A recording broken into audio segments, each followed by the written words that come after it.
ہوتا ہے تو اگر ہو آپ ایسا ہوتا صلی علی محمد و آل محمد۔ بسم اللہ الرحمن الرحیم۔ اس وقت آپ اور ہم جس مقام پہ موجود ہیں اسے نہر القمہ کہتے ہیں۔ القمہ ایک شخص کا نام تھا کہ جو شخص اس مقام سے اس قریے سے گزرتا تھا کہ جہاں پانی کی سبیل کا کوئی اہتمام نہیں تھا، لہٰذا اس نے دریافت کیا کہ اس شہر میں، عراق کے شہر میں، کربلا میں اور اس کے مضافات میں، یعنی جتنے اس کے آس پاس کے علاقے، اس میں کوئی نہر نہیں ہے۔ تو اس نے لوگوں سے معلوم کیا کہ آیا یہاں پانی کی رسائی موجود ہے، تو پتہ چلا کہ دریائے فرات سے یہاں پہ پانی کی رسائی ممکن ہے۔ تو اسے جب وہ اسی کے بارے میں جانچ پڑتال کر رہا تھا، جب معلومات لے رہا تھا، تو اسے معلوم ہوا کہ یہاں پہ کسی ایسے نائب امام کا یا نائب رسول کا یا اولاد امام کو گزر ہوگا کہ جسے یہاں پیاسا قتل کر دیا جائے۔ لہذا جب اس کو اس کے دین کے مطابق جب لوگوں نے بتایا، اس کی شریعت کے مطابق اس کے علماء نے بتایا کہ یہاں پہ آنے والے وقتوں میں جو علم غیب رکھتے تھے، ان کے دور میں جو علم رکھتے تھے، جو اپنے علوم سے بتا دیتے تھے کہ آگے کیا ہونے والا ہے، جو اس کے حواری تھے، اس نے بتایا کہ یہاں سے پانی کی ایک رسائی موجود ہے اور یہاں کسی کو پیاس کے لیے قتل کیا جائے گا۔ جب یہ معلوم ہوا تو اس نے اتنا مال خرچ کیا کہ اس نہر کو کھدوایا، اور روایت میں ملتا ہے کہ دریائے فرات کے جتنے بھی یہاں پہ عراق میں پھیلا ہوا ہے، جن ممالک میں 7 ممالک میں دریائے فرات پھیلا ہوا ہے، لہٰذا یہاں جو نہر ہے یہ نہر فرات نہیں، نہر القمہ ہے۔ فرات دریا کی نہر ہے اور اس نہر سے اس نہر القمہ کو لیا گیا ہے، لہذا آپ نے سن بھی رکھا ہوگا کہ نہر القمہ یا نہر فرات، مسک ہے یہ بات دونوں روایت میں۔ البتہ یہ جو پانی ہے، بیان کیا جاتا ہے کہ حضرت عباس پانی لینے کے لیے امام حسین کے خیمے میں متعدد بار گئے۔ کبھی جاتے آقا مجھے جنگ کی اجازت دی جائے، لیکن حسین منع کر دیتے کہ عباس تم میرے لشکر کے لمدار ہو۔ ظاہر مصائب آپ بہت سن چکے ہیں، کیونکہ مسلسل بارہا رونا زینب اور سکینہ کا کام ہے، اجرکم اللہ۔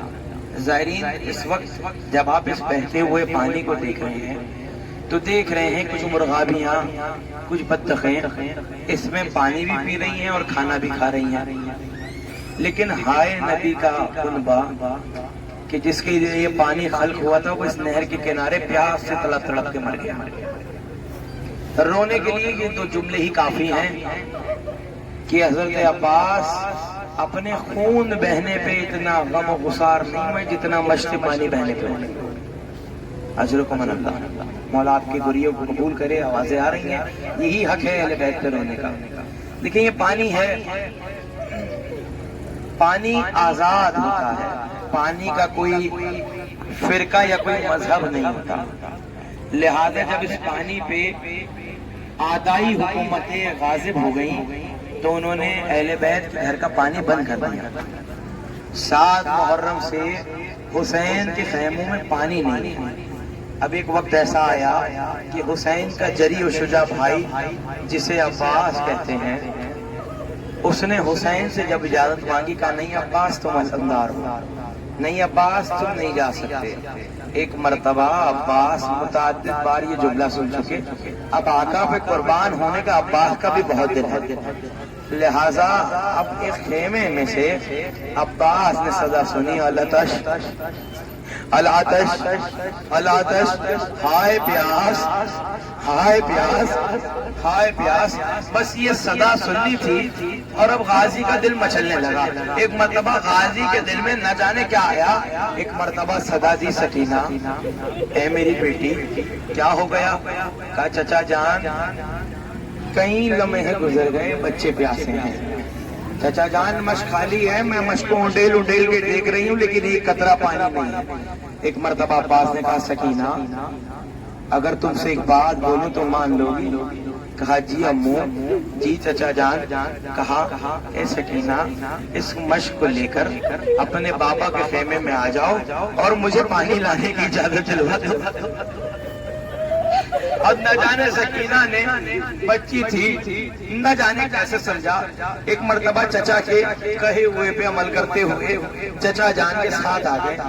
اب ایک مرتبہ جب حسین نے سکینہ کو آتے ہوئے دیکھا اور ہاتھ میں عباس کے مشق دیکھی تو حسین نے نظروں میں پڑھ لیا انا للہ و انا الیہ راجعون.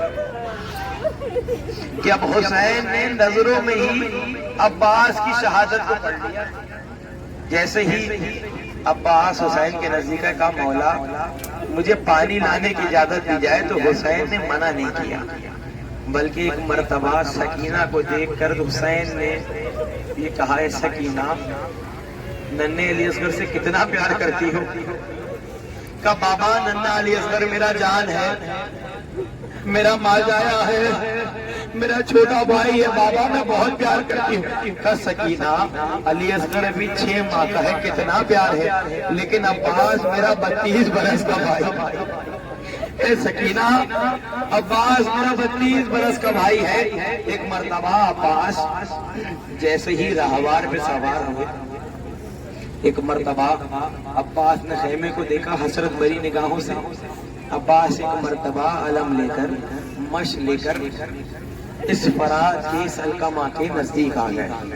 عباس کو دیکھتے ہوئے فوجیں رستہ چھوڑ رہی تھی، لیکن روایت نے لکھا، دیکھیں میں آہستہ اس لیے پڑھ رہا ہوں کہ آپ مصائب سن چکے ہیں، میں پڑھ چکا ہوں، نہ مجھ میں پڑھنے کا دم ہے نہ آپ سن سکتے ہیں. دیکھیں شام غریبہ گزر گئی، اہل بیت غریب ہو گئے. غریب وہ غریب نہیں جو ماں سے، کیونکہ اب علی اکبر بھی زینب کے خیمے میں نہیں ہے، علی اصغر بھی لباب کی گود میں نہیں ہے، قاسم بھی فروا کے پاس نہیں ہے، زینب کے سہارے ہونا محمد بھی نہیں ہے. اس لیے بہت آہستہ سے پیش کروں گا کہ ایک مرتبہ جب عباس اس فرات پہ آئے، جب عباس اس نہر پہ آئے، آ کر کے ایک مرتبہ نہر کو دیکھا، نہر پہ آ کے ایک مرتبہ عباس نے مشق کو بھرنا شروع کیا. جیسے ہی مشق کو بھر کے عباس نے ہاتھ میں تھاما، ایک چلو عباس نے فرات کا پانی ہاتھ میں لیا، لیکن جیسے ہی پانی کو نزدیک سے دیکھا تو عباس کے سامنے ایک پانی پہ شکل بنی ہوئی آئی. ایک ننھا بچہ اپنے ہونٹوں پر زبان سے